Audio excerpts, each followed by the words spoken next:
Hey guys, Sandy here. Welcome back to my channel. Today I am not actually completing a layout. I'm going to be trying out an idea that I have.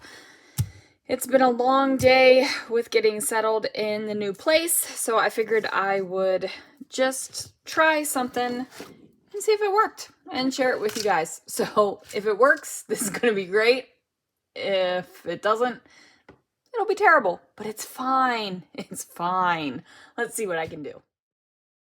All right, guys, so I'm glad I decided to do this because I've had this little thing in the back of my head to just try out things and share them on YouTube. And you know what? I just decided to go with it, and this will be my Will It Work series. I couldn't think of something creative as a name, so we're going with this. And, you know, this is the kind of stuff I do and I don't usually share online. This is the kind of stuff that I just play around and mess around with. And since I had such a great response to me playing around with a stencil, I figured I would do it again. So here we are. This is a page overlay. So this is from Chamel. This is a page overlay from 2014. Now I do have another one of this one, and I also still have the second one that came with it that says, "Tell me a story." So fun fact, I am actually in my scrapbook room doing this voiceover. So we're getting closer, people, getting closer. So I decided to take this mouse head stencil and use my embossing ink and go over it. Now, as you can see, I did go ahead and use my anti-static powder tool all over this thing. I thought that this overlay was a decent acetate, right? It feels thick. It doesn't feel cheap. I thought I would be able to emboss on it. And I probably ruined it, but I can't. And I will show you what happens. So I'm using this Rainbow Sparkle embossing powder from Brutus Monroe. And the embossing powder is a beautiful thing, right? Like, Brutus Monroe embossing powders are mwah, chef's kiss. But not on these. Not on these. Now, companies do make, there is heat resistant acetate out there. So maybe I will, you know, gather some of that and try this again.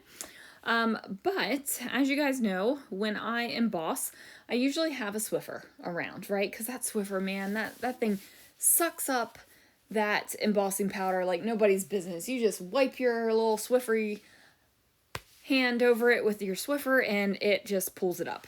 And in this case, I don't have a little Swiffer. Don't even know where it is right now. So I did some stamp cleaner and some water and just wiped it up with the paper towel. So this is where I'm like, all right, now we're gonna do it. It's gonna sparkle, it's gonna be great. So I'm not holding my heat gun too close to it. And then I'm like, okay, it is embossing. I'm like, all right, well, it's melty a little bit. Like there's a little bit of warpage. I'll go through the other side. And I'm like, this is getting really, really soft, like really soft. And then I'm like, oh, and there it goes. It's completely melting. It's melting like a 2-liter bottle melts. Not like, yeah. I was like, well, if it just warps a little bit, I can still deal with that. And then I was like, no, this is just melting. Like, it is literally soft and pliable, and like, I'm like, no, this isn't gonna work. So I'm gonna put that off to the side. So no, you cannot emboss on those things. Now, maybe if you held your heat gun farther off and you just took 90 hours to emboss it, maybe it might have, but I don't think so. So I pulled out the other one. It says, "Tell me a story," still using that same mouse head stencil. And this time I decided I really did like the way that the glittery mouse head looked over the word, right? So I'm gonna pull out another Brutus Monroe product here. I swear this is not a Brutus Monroe ad. But, you know, when you love a product, you talk about it a lot. And this is my absolute favorite absolute favorite. It's Glitter Glaze, and it is Fallen Snow Glitter Glaze, and this is my favorite in the entire world. So I'm taking a silicone brush, and I am just putting the glitter glaze through the stencil. Now I didn't wipe off the embossing ink that was on the stencil, you guys. I just couldn't be bothered with that. I do clean my stencil after I'm finished with this. So I'm just making sure that I've got glitter glaze through all of the mouse heads.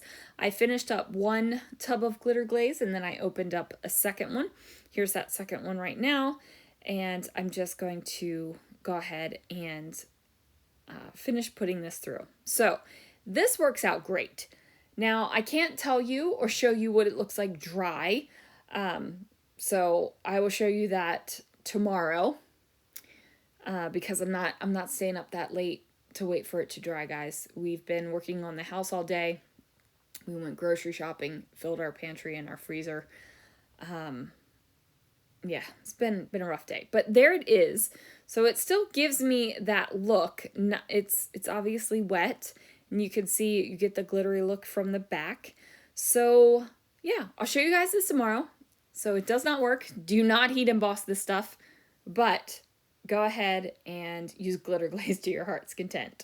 Thanks so much for watching, and I will see you guys again real soon for another video.